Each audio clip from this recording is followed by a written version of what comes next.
Welcome to WP Coffee Talk with your podcast barista, Michelle Frechette. Special thanks to our amazing sponsors, Century Hosting, Expander Digital, and GoWP. WP Coffee Talk is a proud supporter of Big Orange Heart, whose mission is to support and promote positive well-being and mental health within remote working communities. Please consider a donation to Big Orange Heart to continue to support this great mission. Welcome to the next episode of WP Coffee Talk. I'm your podcast barista, Michelle Frechette, and I'm here to share the stories in the WordPress community from all over the world. And today I have somebody that you may have heard of. Some of you may not have met him before. I have some stories about times we've met before that you may not recall.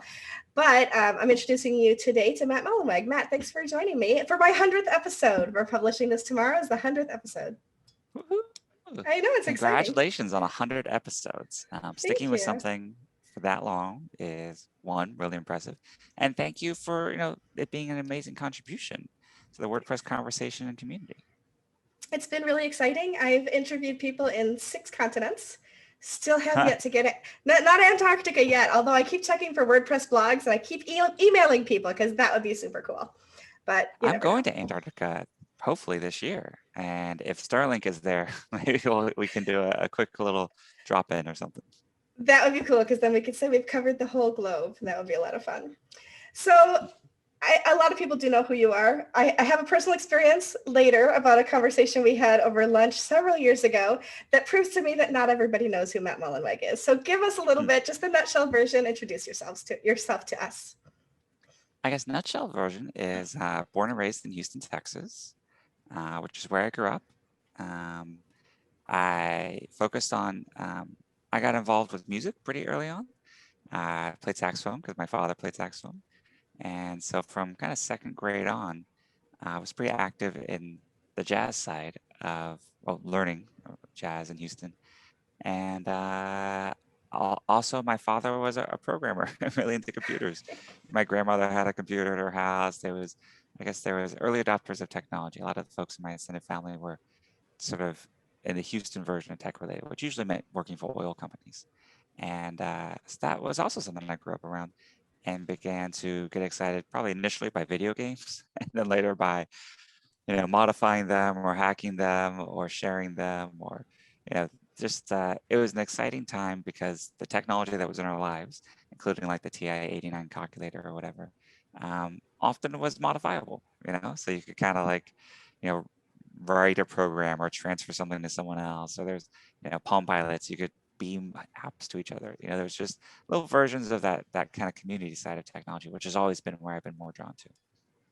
That's very cool. I am older than you. And so when I think of early technology, I didn't adopt technology. Wasn't in the web industry until I was into my 40s. And so an early adopter, I early adopt things now, but certainly I was very much a paper pencil girl up until I was in my 40s. But it's great to hear that this is something that you've been doing for a very long time, for most of your life. You have a mug. Show us your mug and tell us about it. Ooh, very cool. Let's see if I can zoom this in a little. Maybe I need to move my face. There it goes. This mug is actually pretty exciting. So you said to bring something that was special. I got this mug on my very last trip to Japan, which was, I guess, in 2019. And there are a group of artists that, by the way, I don't speak Japanese, so I might mess this up. Like, there's a group of artists in Japan that are deemed national treasures. And the ceramic artist that put together this mug is deemed a national treasure of Japan. And inside of it, I don't actually drink coffee, even though that's okay. Only enough, one of my best investments was Blue Bottle coffee. I only ever had a few sips of it. So I'm a tea drinker, and so I have some green tea in here. Very good. How about you? What's your mug today? Yep. So I actually have a very special mug. One of my sponsors, if I can turn it the right way, is GoWP. You can see this. And their logo is Preston, who is this little robot. And I am a huge Wonder Woman fan. So like you're into jazz, I'm into Wonder Woman. And they call me the Wonder Woman of WordPress. And so they took their logo and made it a Wonder Woman just for me. And so That's awesome. Isn't that cool? So they sent me a t-shirt, they sent me a mug. And so I thought, well, I'll use that today because it's pretty cool. It's pretty cool. And I'm drinking coffee. Actually, I'm drinking another WordPresser, Greg Taylor, has a coffee company, and this is his coffee that I'm drinking, and it's very Ah, good. that's so cool. I didn't know that. Yeah, yeah. There's quite a few people. James Laws also has a coffee company, which is just Huh. who knew? Yeah, pretty cool stuff. I'm sure there's some breweries out there too, but that's I think that's for WP Tavern, not necessarily WP Coffee Talk. The Sandhills folks also own a brewery or something? I think I they think I do. remember I reading think about I've that. It heard was that. pretty Yeah. cool.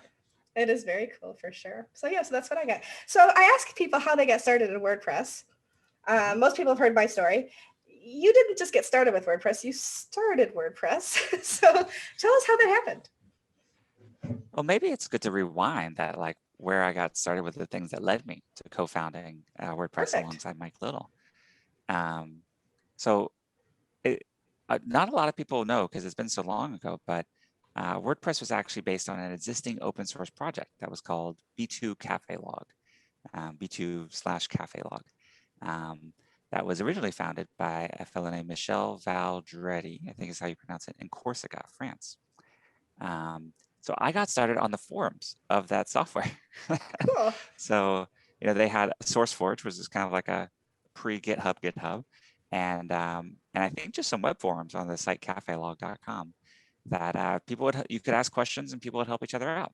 And so as I was trying to switch away from the software I was using, which was probably some combination of like PHP Nuke and Movable Type and X Pattern and all these other things I tried, to something that was open source and PHP based, which was B2. I was there asking questions and people were helping me. And then when I went back to ask another question, I saw something, even though I was a total novice, that I had asked before and someone had answered, that someone else was asking. So I was like, oh, since I'm here, I'll get involved in this. And even from my teenage years, I always really loved web forums and news groups and things like that. So it's very natural for me to spend hours a day on these things. So I did. And then that through the course of participating in that forum, I started to release, there was no plugin system. So what people would do when they had code is they would say like, open this file, go to line 23, paste this in. Now go to line 88 and paste this code in. And we called them hacks for Right. B2. And so I started to release a number of hacks that I'd written to customize the software, mostly around things like better typography and better permalinks, stuff that actually is still really important to me in WordPress today. Yeah. That software ended up, the lead developer, who's kind of the only developer, ended up disappearing. So no one knew what had happened to him. And the domain for Cafe Log was actually coming up for expiration. And I think myself, Mike, and a few other people, maybe Alex King, had actually been given commit access to the core repository, but we didn't really know what to do. I did this blog post that's actually still online called The Blogging Software Dilemma. And I said, now wouldn't it be cool if something had, the design of text pattern, the ease of use of Blogger, the extensibility of movable type, which had a plugin system, and then the hackability of B2. It was kind of really fun to work on. It was really beautifully designed software from a code point of view. And that's when Mike Little left the famous comment where he was like, hey, if you're serious about working on this, I want to work with you. And he was another volunteer on the forums and co-contributor and things like that.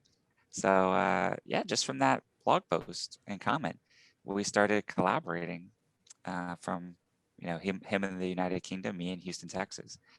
And the other cool part, again, because everything great happens with other people involved, is a lot of the things that I work on were not named by me.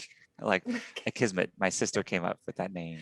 Vault Press, actually, like a body worker massage person I in San Francisco came up with that name, but is actually still a friend 15 years Mhm. later. So like different things friends come up with. And in Houston, there weren't a ton of bloggers, but there was a blogger group where all the bloggers in the city would get together and hang out and go to coffee shops, and we'd link to each other blogs and things. Most of them use Mobile Type at the time, but one of I think the leaders of this group was a woman named Christine Tremoulet.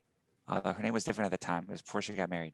But Christine had been sort of brainstorming names for this new project Mike and I were working on. And she calls me one day. She's like, I got it. I think WordPress. And the .org is available. The .com's not, but you can get the .org. And so I was like, oh, WordPress. I really like that. And so that that's where the name WordPress came from.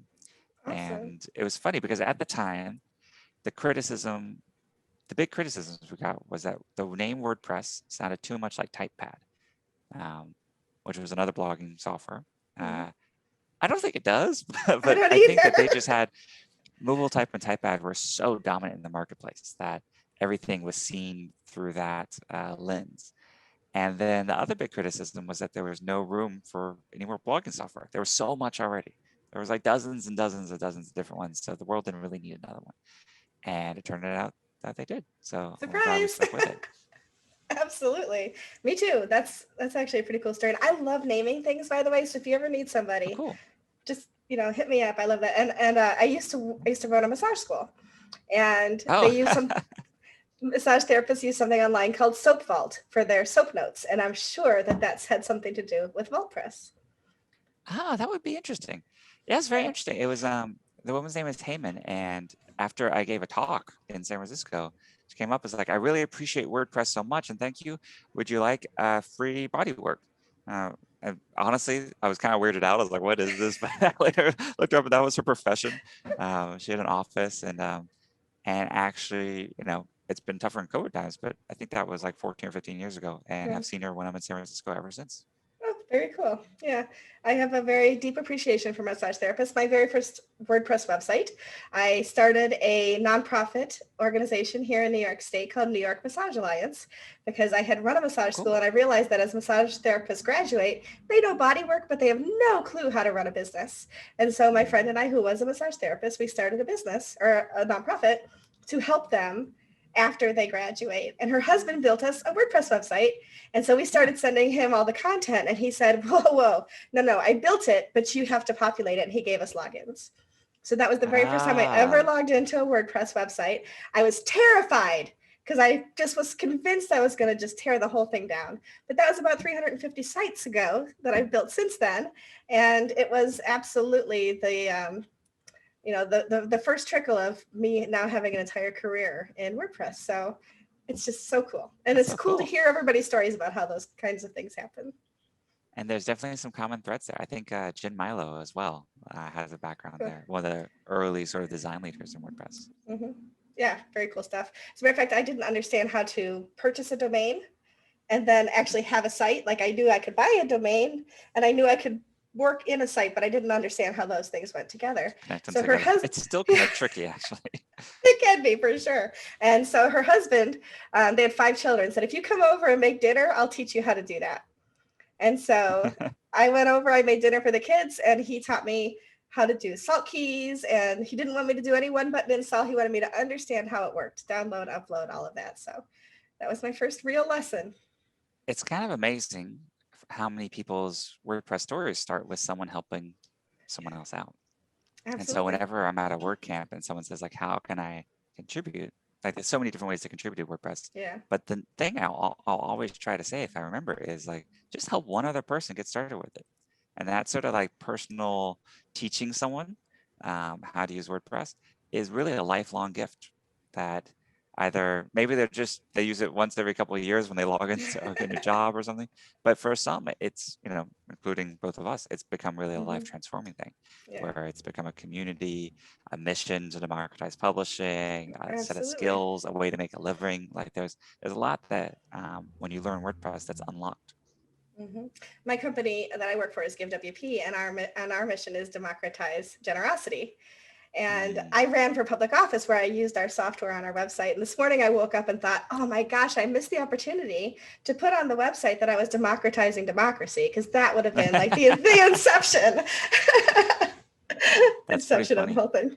Yeah, it made me laugh. And then I felt like an idiot about it, but because I wasn't really No, going to that's do great. that, That's but a it good was one. still funny, right? Yeah. Yeah, it was funny. It's definitely What's fascinating to me how much there's a thread of kind of giving back through, pretty much everyone heavily involved with WordPress, right? Because Absolutely. um, there is that sense that when you're involved with something bigger than yourself, some sort of community that is doing something to make the world better, it's so rewarding. In fact, if I ever get like really down or depressed, I find one surefire thing that always brings me out of it is doing something for others. You Yes. know, whether that's, writing a nice note to a friend, or sometimes I go on one of those websites where you're going to donate to people, Mm-hmm. who need medical help or things like that. And it's funny because you think if you were feeling bad, you would do something for yourself to feel better. But I found like the thing that always works, that works maybe some of the time, but like the thing that always works is doing something for someone else. And that's just, I think, goes very to our core of what motivates us as humans, and Mm-hmm. kind of how we want to be connected to each other. Absolutely. When I want to help somebody anonymously through WordPress, I log into Reddit and I look at the WordPress help in Ah, there and I just help people. I've actually Zoomed with people all over the world and helped them with CSS or understanding settings in their WordPress site and helped them go from not being able to publish their site to publish their site. Now, I don't do it a ton because I don't have a ton of extra time, but that's something that is so super cool because nobody knows who I am on there. So it's not like, oh, I know I've seen her there, or I know who she is. You just get to help somebody and they just get to say thank you. And always assume I'm a man though. They're always like, thanks, dude. Thanks, bro. oh, sorry about that. It's But okay. yeah, It's just funny. well, you must Zoom with them, they figure it out. But it's Well, then, yeah, but that sometimes those it's just acts of answering. kindness are so fun. My equivalent is I do support on the WordPress.com chat system. Oh, And the way the cool. chat works is you don't know who you're chatting. I mean, they don't know who I am when they're chatting with me. Right. And it's gosh, I always learn so much Isn't about both WordPress and WordPress.com and Automattic's products. And it's something we encourage everyone in the company to do. Actually, every yeah. single person at Automatic goes through 2 weeks of support when they start, and 1 week of support at least once per year. And I've been encouraging, especially leaders in the company, to dive back in a bit more. So That's pretty instead of doing cool. 1 week of support this year, I'm actually trying to go in like a day or two every single month so that I'm able Hmm. to get more continuous feedback loop. I needed to move 2.5 years ago out of my marital home. We were splitting up and I couldn't possibly move everything myself. And I have one brother who offered to help.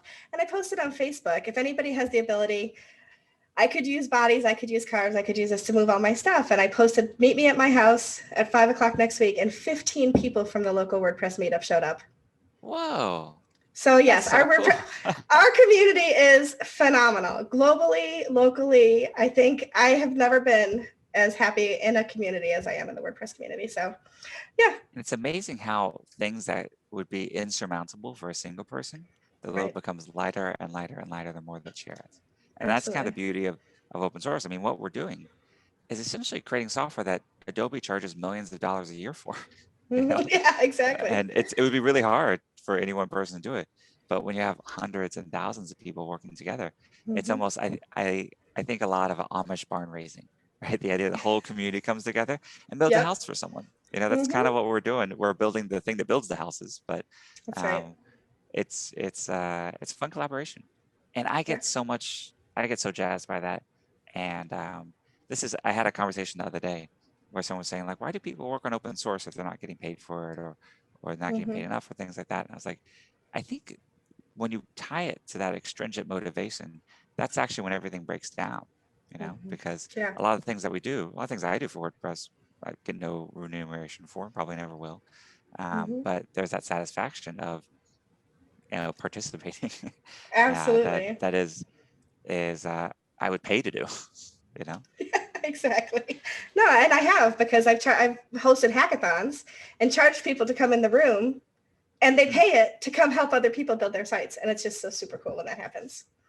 And how many people listening here have, paid to go to a WordCamp? It's not the ticket that costs Absolutely. anything, but guess what? The travel and Hmm. maybe, someone taking care of your pets while you're gone, or all those things add up pretty quickly. And They do.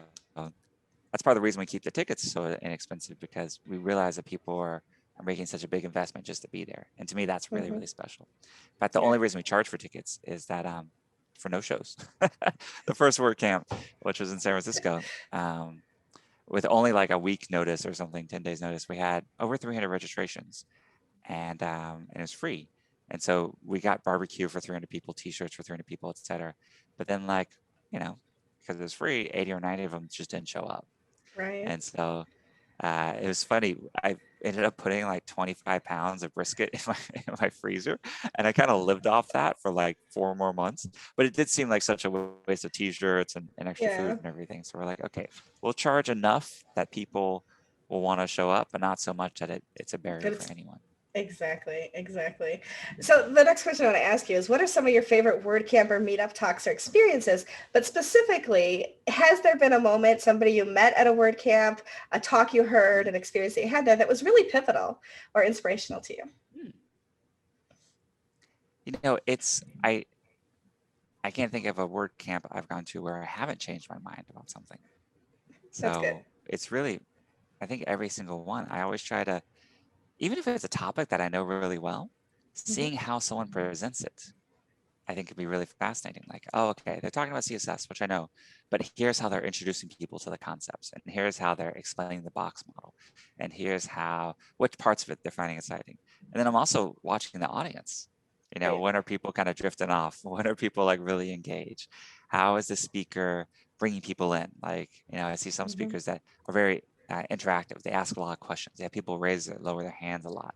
Um, they'll might code live or do demos. So yeah, I'm always like, one of the things I learned from that was like, make the code as large as possible if you're coding on a screen, because gosh, sometimes the projector is not the strongest and you want it to be really high Hmm. contrast.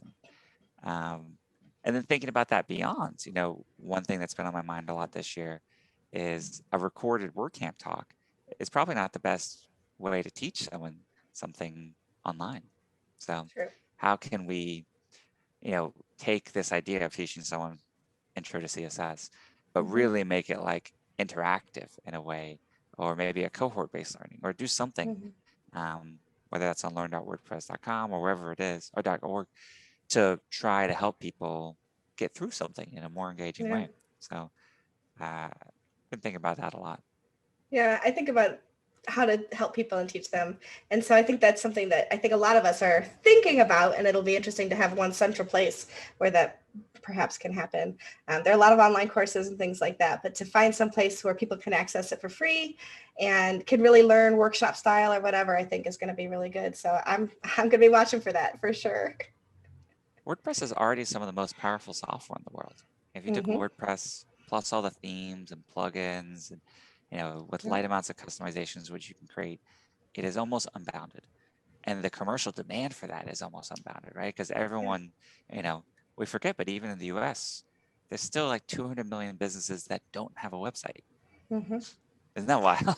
It So is think about wild. that as terms of like an opportunity for any freelancer, any Yeah. agency, anyone.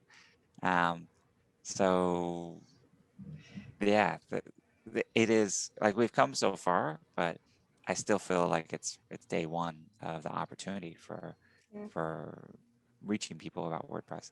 And education is just something I keep coming back to as probably our biggest leverage point, because the software already does a lot of stuff. More Absolutely. stuff the software to do isn't necessarily better. We Yeah. definitely need to make it like easier and like more flexible and allow things that used to require code and make those more Hmm. accessible. But so much of it is just teaching the features we already Right. have. Accessibility has a lot to do with not just making it available, but teaching people how to use it. 100%, yeah. Yeah, And in the language that they speak, that's why the absolutely. translation community for WordPress is so powerful, because it doesn't Hmm. matter what the code or the interface does if you if you have no idea what the buttons mean. So Exactly. I think what's cool about accessibility is it's a concept that you can, or a lens you can look through almost anything through.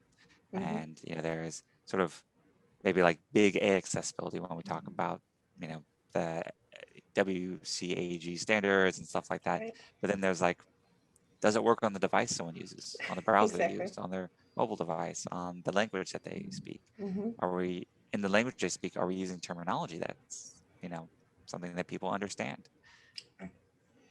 When I was at the very first WordCamp US in Philadelphia, I had driven myself. I knew very few people. I was fairly new to WordPress myself. I'd been to two other WordCamps that year, and I was like, well, I'm just going to go. I'm going to get in my car. I'm going to drive. And I think I knew Terry Tudich from Philadelphia, and I knew a couple of the guys from Buffalo. That was it. So I was literally wandering around, and a couple of people from Canada. I was wandering around pretty much on my own, just meeting people, etc. And at lunch on the very first day, I was sitting at a table of people, and Terry saw me, and she knew me, and she came and sat down. And there was a couple of people from the Rochester area, a couple of people I'd never met before. So I introduced myself, and they introduced themselves. There was one seat left at the table. And I looked up and you and I locked eyes and you nodded to the chair and I said, yeah, come join us. And and Terry was fidgeting in her bag and I leaned over and I said, don't freak out that Matt Mullenweg is about to sit down next to you. Because you're not an intimidating person, but just by your station and who you are in WordPress, it can feel intimidating to some people. And so you sat down and I introduced myself and I introduced you to the people at the table, some of whom I've just met, but most people other than Terry and I had no idea who you were. And so I remember saying to you, we had a conversation while you ate, barbecue, of course. And I asked you about your annual What's in My Bag. And so, because I love that blog post every year, because it's like, oh, what technology do I need to have now? And I asked you if you use an Android phone or an iPhone. And you had a very clever comeback and you said, well, I have to test on both. And I said, well, of course, but which one do you call your mother with? And that was the fun answer. And so that was my first time I'd ever met you. And it was a delightful conversation. So I don't expect you to. Curious. It was an iPhone. You said you called her on the iPhone. Yeah, I did try to switch my mom to Android for a while, and it just didn't work out for either. So now I definitely call her on FaceTime audio, because it's kind of the clearest audio connection that just works really easily on her phone. Doesn't require any extra apps for her. Yeah, it's pretty cool. But that was a fun one. So yeah, I don't expect you to remember that conversation because you've done with a lot of people over the years. But that was my fun Matt Mullenweg moment that I had to share with you. That I was just. Thank you so much for inviting me to that seat with your friendly demeanor and the eyes that met. It was a lot of fun. It was a lot of fun. And that was the next day you did the State of the Word. And that was the first time I'd sat through on a State of the Word. And I was just like, yeah, I was all in already with WordPress by that point, but I was hooked by that first WordCamp. And that's where I met Andrea Middleton. And I said to her, we might have a WordCamp in Rochester someday. I'm thinking about starting something. And she says, well, why wait? And so we had the very first WordCamp Rochester the next year. So. Wow, that's a it was fast pivotal. turnaround. Congratulations. Yeah, it was because she said there's really no reason to have to plan for years. Let's just do it. And so we did. We had 140 people at the first one, and it was a lot of fun. That's a great sweet spot size too. It is. I often go to a few smaller WordCamps before WordCamp US. Kind of like a comedian working on my act. I want to get a sense for what people are asking about, try out new material, say different things. And the small WordCamps for me are always really fun, including the ones where I go and I went to WordCamp Scranton and 90% of the people had no idea who I was. Why is this guy doing why do we want a Q&A with this guy? And but that's kind of fun because WordPress is not about me. No, it's I happen to be there at the beginning and I do my best to shepherd the community. But the beauty of it is really in all those you make, the interactions, the folks who help you. Kind of that side of it is what I want people's primary view of WordPress to be. Absolutely. Now, before we get into the rapid fire questions, I do want to talk a little bit about what we've been experiencing over the last year. It was almost a year ago today when the whole world went into lockdown, especially here in the US. And, you can see I'm in an office here, but I started working from home for several months. My coworkers who aren't here today because they make noise, and so I made them work from home today. They started working from home, and I was on the team for WorkCamp US and we had to cancel that, and WorkCamp Asia got canceled very quickly, and the whole world turned upside down, and a matter of a few weeks last year about this time. And I know people were worried about, well, what's going to happen with WordPress when we can't meet in person? And what I've discovered is the global community has become so much more tight-knit that you don't feel like you have to be in the same city as somebody to have struck up a friendship or reach out for help or connect on Twitter and things like that. And so I wanted to ask you what your experiences have been when we're all in lockdown and we're not having all of these, pivotal events. There's no WordCamps except online. Yeah. What have your experiences been over the last year? It's a roller coaster, right? The backdrop of the pandemic is horrifying in so many ways. And so us all living through that, I think, is a shared experience of hardship that we'll remember the rest of our lives. Hopefully it's something that never happens again and we tell our kids about and we pass on the lessons. But at the same time, there were moments of joy and real beauty. and, close connections that I was able to have with the friends I was quarantining with, or family, spending a lot more time with uh, with my mom and her two cats and new puppy now, than I probably would have another year. So I do appreciate that, in the face of this hardship, people have come together to help each other, and adapted in a lot of ways. You know, from as a technological optimist, which I am, the fact that in the same year that this kind of broke, we were having vaccines that Right. were starting to be widely available. And now, in March and April in the US at least, starting to be actually much more widely available. That really is a light at the end of the tunnel. And just when we forget, because there's 20 of these things, different vaccines, and we're like, oh, what's good, what's bad. But like before, this used to take 4 or 5 years to do. And so Mm-hmm. the fact that all of humanity working on a single thing was able to create such a variety of solutions in such a short amount of time is astounding. It really makes me a little more optimistic about climate change or other sort of existential issues we're facing that are Mm-hmm. going to require us to all work together. Working, if we take a proprietary approach, it's not going to work. We need to open source a little bit and get everyone working on the same things. I will say that, for WordPress, a lot of things slowed down. Within my company, a lot of things slowed down because there was more important stuff going on, whether Yeah. that's people getting sick, taking care of family, kids at home instead of at school. Like, um, it was easily a 20 or 30% hit to people's ability and even desire to engage. Mm-hmm. Um, and so that it didn't end up slowing down our releases or things like that, but I think there was just a bit more fatigue. Everyone's been working really hard.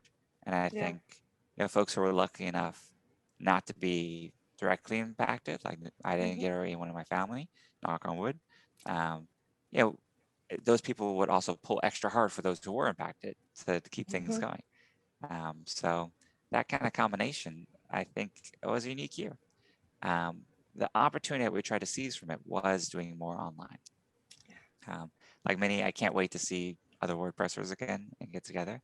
Um, but there is, I forget the exact number, but let's say 100,000 people go to a WordCamp in a year. That's still a really small fraction of the tens of millions of people that use WordPress and the Right. billions that could use WordPress.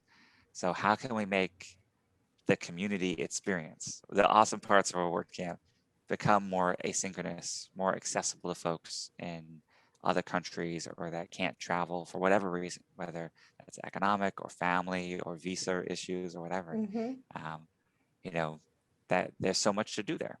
Yeah. It shouldn't be, if you happen to be in Rochester, you just have, 1 weekend a year or, a day, a month Yeah. that you can connect with folks. That should ideally be something you can do every day.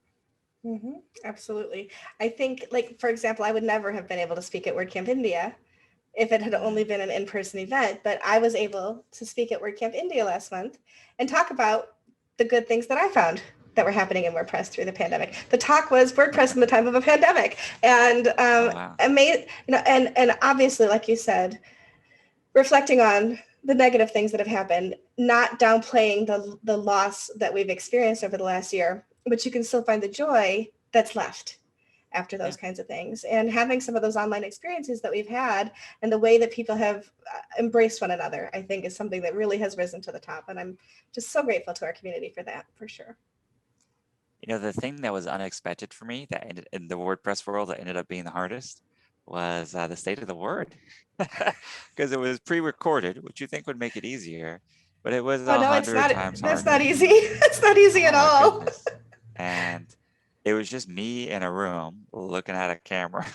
I wasn't even anyone. I should have, friends have told me like if you can get like a fake audience, like just some family members or friends, it helps a lot. So I'll try some different things next time. But even though it was a shorter, um, the presentation part was shorter. The Q&A, I think we went a little longer. Um, it took me, it was a grind. It was one of the harder things I did work-wise last year was recording that because, I just kept flubbing it every single time and messing it up. And like, it was excruciating. So I gained so much empathy for what it's like to pre-record things. Doing something live like this, um, I now have like between jazz to WordPress, I've got, like good 20 years of being very comfortable on a stage, dealing with things as they come up, not knowing what's going to happen next. And to me, that's a part of the fun of it. But yeah, that pre-recorded version, it's like everything I've ever known about speaking or ability to even Out put the window. words and sentences together was completely out the door. So Yeah, I did a pre-recorded talk about fundraising and recurring donations for a fundraising summit, and it was supposed to be 20 minutes, and literally at the 18-minute mark, I sneezed, and I kept going because I thought, you know what, if I was on a stage, I'd sneeze and keep going. I wouldn't say, let's start over. So that's the way it went. It got recorded, it got sent, and I'm human. It's all good. it's actually also really nice that, if you're in a Zoom room or something, if you need to cough or sneeze, you can mute it, which is actually really nice. And then we're all like, it is kind of, I love the jokes that do you remember when we just used to all breathe on each other all the time? Like, what was that? Walk around Those are just, the days. right? It was pretty funny. But there's definitely a light at the end of the tunnel. I think it'd be really cool if people start doing meetups and even work camps again in places where it's safe to do so, like, Australia, New Zealand, Taiwan, places where there's essentially no community spread of the virus. Yeah. And of course, for the rest of the world, the idea that, everyone could have access to vaccines by this time next year. Hopefully everyone who wants one by this time next year will have access to one. That is also really exciting. And in the US, they've been going ahead of schedule. It's like the first thing to go better than people expected since this whole thing started. I'm scheduled for next month. I'm getting my vaccine, so I'm happy about that. Congratulations. Absolutely. Yeah. Thank you. Yeah. I didn't realize how much of of sort of a background anxiety and worry. My mom just got her second shot a few days ago, and just just how much of a weight lifted off that takes. Yeah. Just to, it's not 100%, but still, just knowing that odds are this is a lot safer than it was even a few weeks ago. My daughter said the same thing about me when knowing that I was scheduled. She feels much better about the world because I'm going to be more protected. So I can appreciate that sentiment for sure. I want to respect your time, so I want to move into the rapid fire questions. And I always tell people I ask them rapidly, but you can take the time that you need to answer them. But here we go. What are 2 or 3 must-have plugins that you would recommend to somebody building their own website? You can say Jetpack. I'm gonna have to start with Jetpack because that's the reason we created Jetpack, was to say this will, and actually we have data that shows it. If you're just clicking a one-click install on a web host, if you have Jetpack pre-installed, you are more likely to create a site. You're more likely to be using it a week or a month later. You're more likely to stay engaged with it and post more. So the features that are in there, like the stats, the social network connections, things like that, are really compelling for folks. So I think that's a good place to start. In terms of other plugins, you got to have something for security and backups. I think that something for SEO is really key. Yoast obviously contributes a ton back to the WordPress community, so I always appreciate that. They do. Absolutely. If there's one that isn't as well known, that is a must-have for me, especially if you've had a site that's around for a long time. It's a plugin, I think by John Godley, that's called Redirection. And it just allows you to redirect anything, and also will log where people are getting 404s and stuff like that. So if you find that someone linked to your page but they had a typo in it, you just have it beautifully redirect. And one of my passions is that URLs can be truly permanent. They don't change, and if they do change, they can redirect to the new thing. It's here's another one I have that I think Scott Riley wrote this. Is there's an On This Day plugin that I use, and all it does is on your dashboard is it shows you the post that you made on this day 1 year ago. For me, this goes back 15, 16, 17 years now. So it's really fun to sometimes just log into my dashboard and say I'm just going to read through every post I made on this day. And it also gives me an opportunity to fix some of the old ones up, if they have a good idea. link. But also I find how many of those old posts, the things they're linking to, don't work anymore. And so that always makes me sad. And when it's a WordPress I'm linking to, it usually works. But if it was some other CMS or even news sites, sometimes those links are broken now. Yeah. I would add to your list Hello Dolly, which I know is yours. Thank you. I am not a developer, but last summer I took the opportunity to dip my toes a little bit by creating my own version of Hello Dolly called Hello Beautiful. Every time you log into Oh, your nice. website, it gives you positive affirmations in hot pink, by the way. So I just looked up the name of that plugin. It's actually called yeah. Years Ago Today, Oh, cool. by Scott Riley. And then redirection is, uh, oh, I have a custom version of that, but I think that's by John Okay. Godley. So check those Well, out. that's cool. Those are two fun ones. And But thank hello, you so much I love yeah, when people redo Hello Dolly. that's why That's you wrote it. that's part of the idea. First ever WordPress plugin, and still one of the most active ones, which is kind of amazing. Absolutely. And I built it in such a way that it's actually in the repo. So I've actually Oh, uploaded cool. it and shared it with other people. So understanding the whole process, not because I plan to be a developer, because I want to understand more people in the community and what they look at on their screens all day. So thank you for that one. So It's great to learn by doing, It's actually, I think, absolutely. one of the best ways to. Absolutely. Did you have a mentor at any point in your WordPress journey, whether it was official or not, somebody you look up to, emulate, or somebody official, and who was it? Or is it?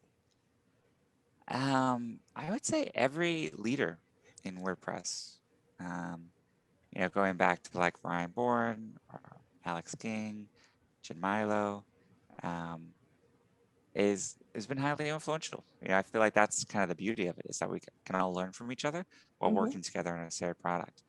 Um, Going back a little further though, I was recently thinking about the influence of particularly my music teachers growing up, Mm-hmm. and how much they really had a big impact on me, including like how to work with others, how to lead a group, how to breathe, these sorts of things.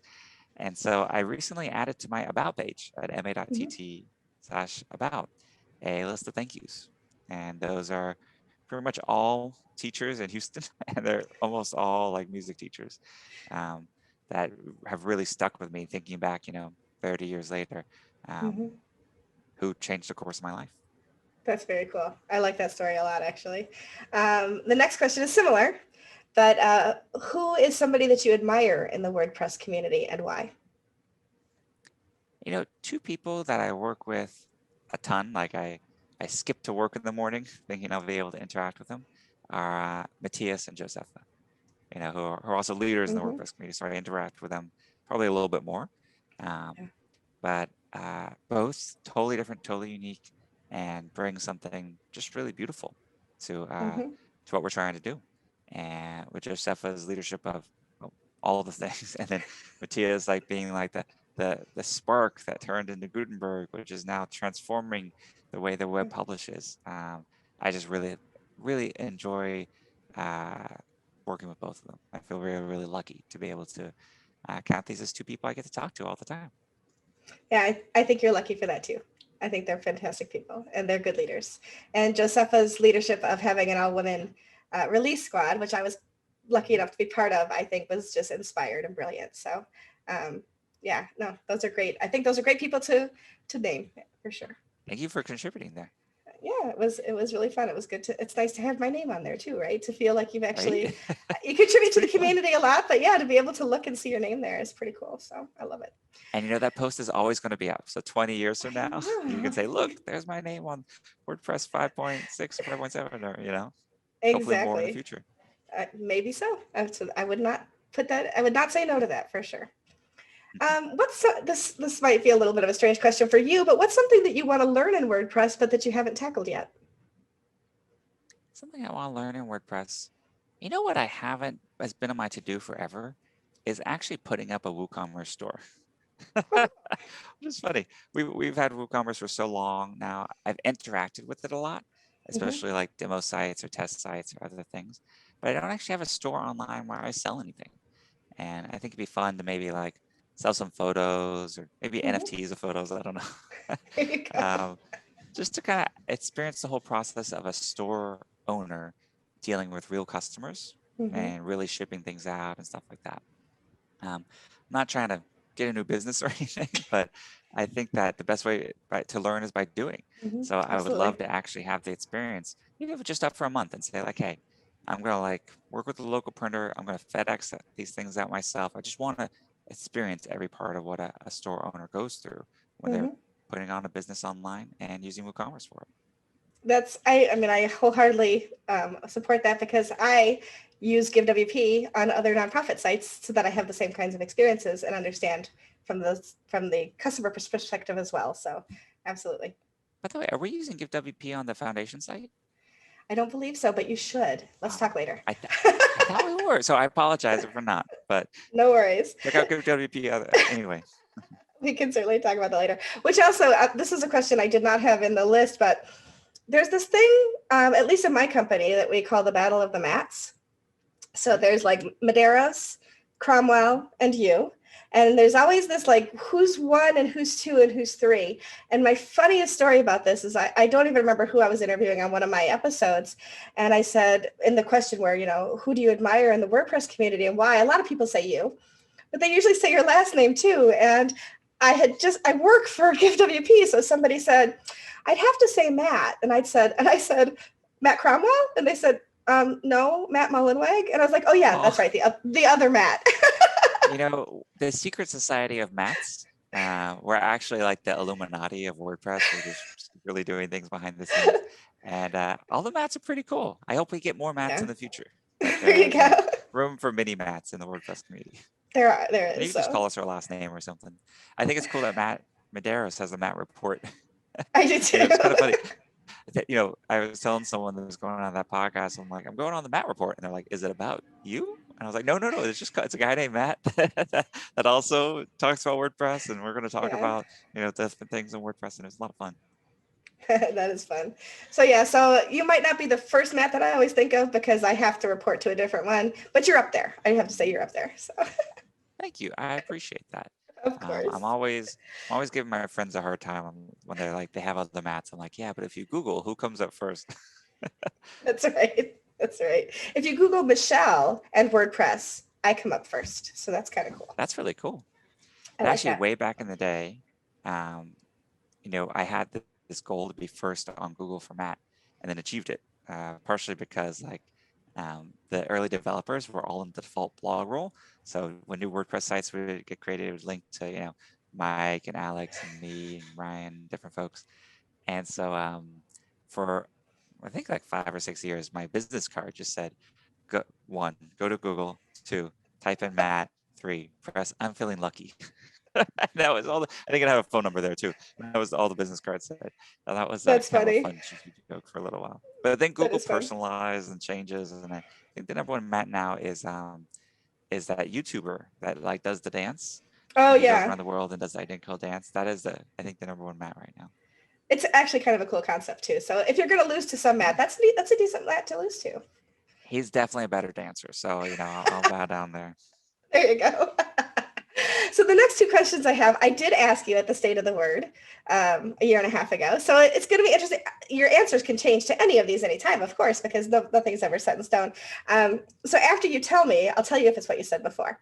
But the first question is, what's one of the biggest mistakes you've ever made in WordPress, and what did you learn from it? Oh. By the way, I will do just a quick aside that say I think it's great when our answers change over time. I don't know if this one's going to change, but we have to give space for people to learn new things, and I think have some space for forgiveness if 10 years ago someone said something dumb, because we were all ignorant or dumb in different ways the further back you go. So I think it's a sign of intelligence, and that if people are updating their views as society evolves, as things get newer and better, and you learn more. 100%. Biggest mistakes, it's hard to choose. Definitely the hot nacho incident was a big one. I don't know if I talked about that. Is that when you tried to monetize your first WordPress site? That was when there were the spam links on WordPress.org. Oh, okay. So that was a huge mistake. If I think I'll change the question a little bit to say like a mistake in opportunity cost. I would say that I wish we had earlier. Actually, this is today.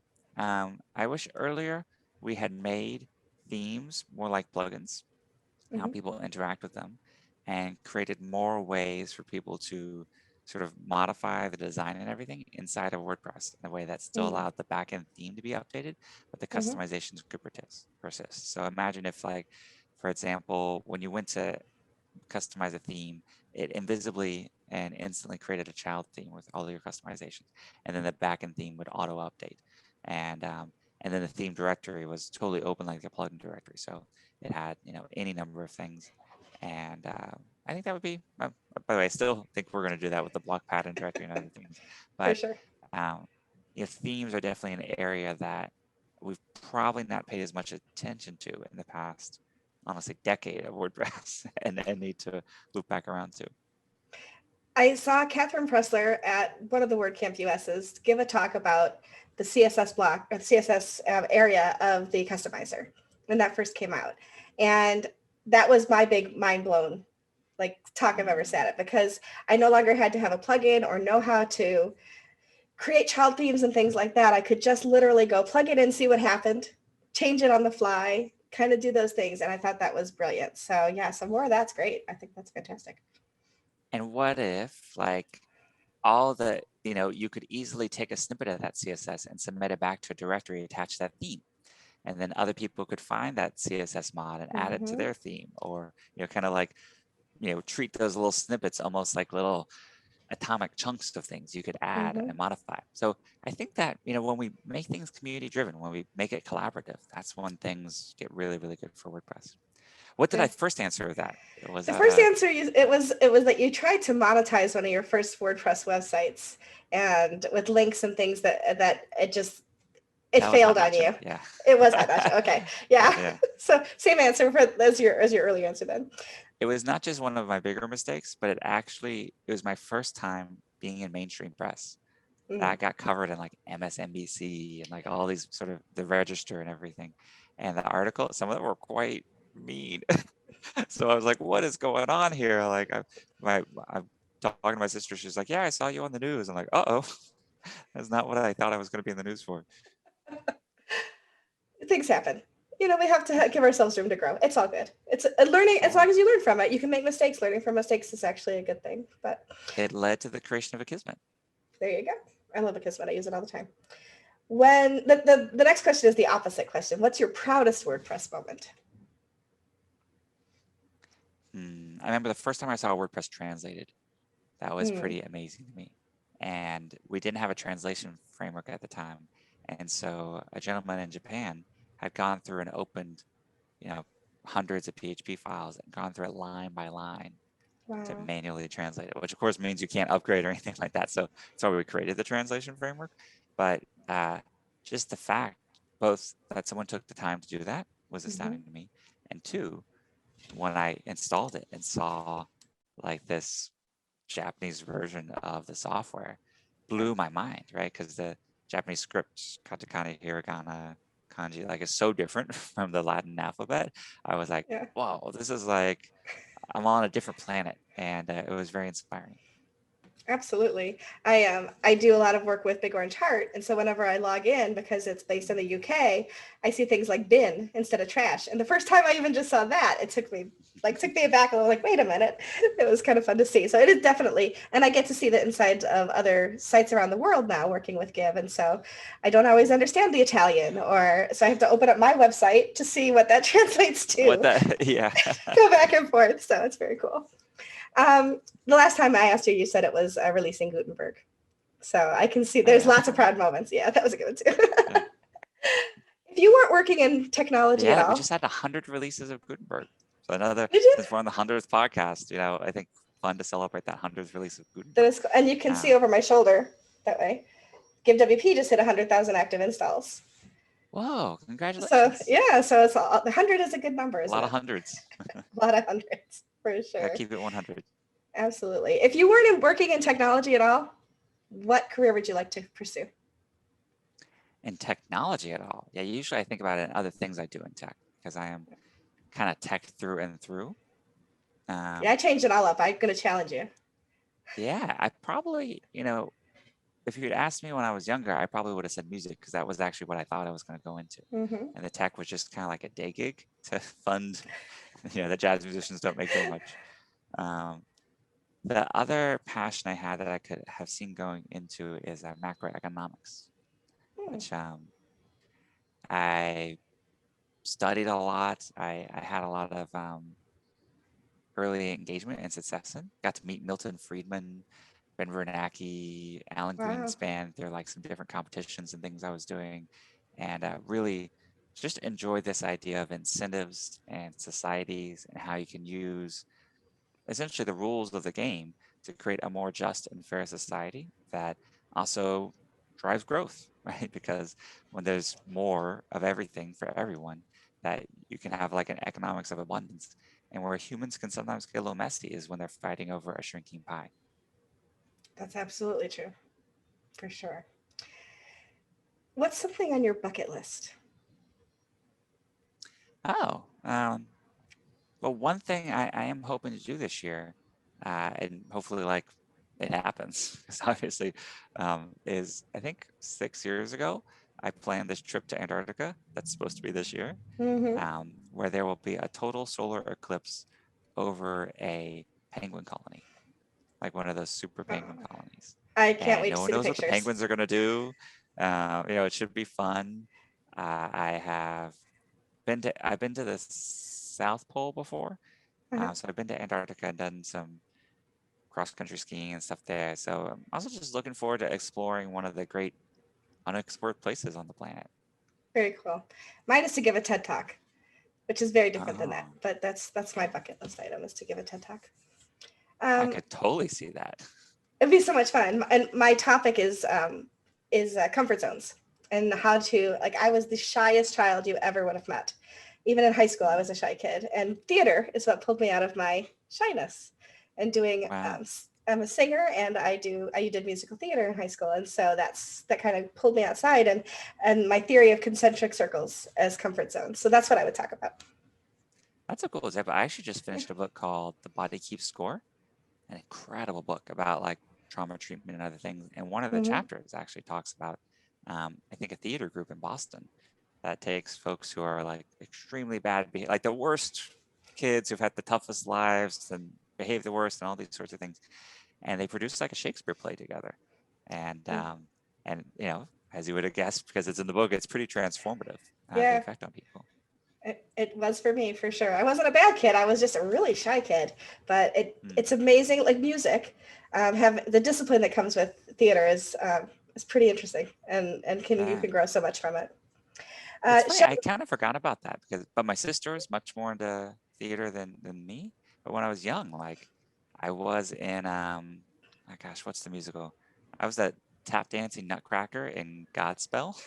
oh yeah. um, so I was in some musical theater, um, and then at school I went to, it produced a pretty big musical every year because it was an arts high school. Hmm. And one of the most challenging instrumental things I've done was do the music for that, because you would often have to play, because the pit's kind of small, so you'd have to play like 3, 4, 5 instruments.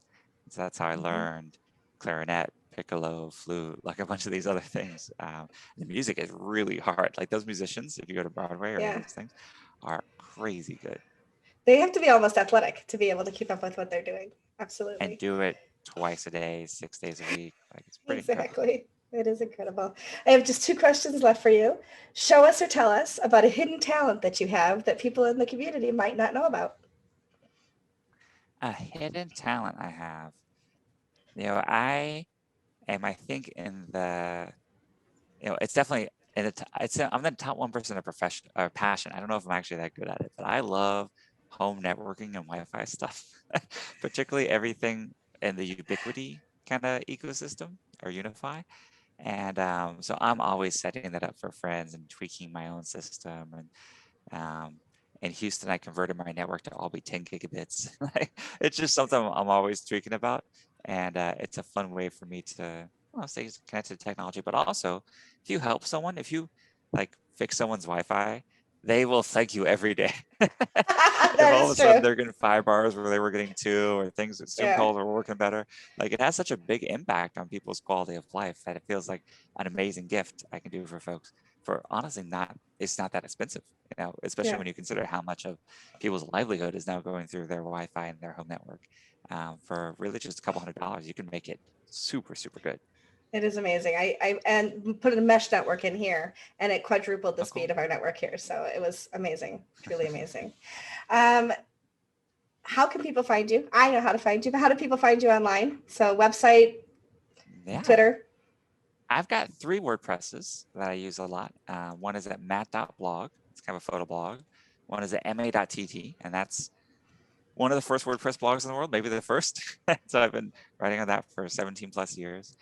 And I do a podcast actually at Mhm. distributed.blog. It's a podcast and a resource for people learning, especially pre-pandemic, for people starting to go to remote work and things, Yeah. and how to do that better. And actually, the latest episode was pretty fun. It was with Jack Dorsey, talking about Square and Twitter. And please check it out. Also check out the Adam Ghazali episode. He's a neuroscientist here at UCSF. Learned a lot from both of those. I'm Photomat, Photomatt, on Twitter, Tumblr, and Instagram. So follow me and all those. And then finally, I'm on the WordPress Slack. Yes. So that's always a great way to reach out. I'm active on the P2s and the Slack and the discussions. So if you mention me on Yes. any of the WordPress.org stuff, I will get a notification. Happy to drop in the conversation. Fantastic. Is there anything you want to share before we wrap up this episode? Anything else I haven't asked you? Something is burning inside you. Yeah, I'll look back to what we said earlier. That 2021, if you can teach one other person WordPress,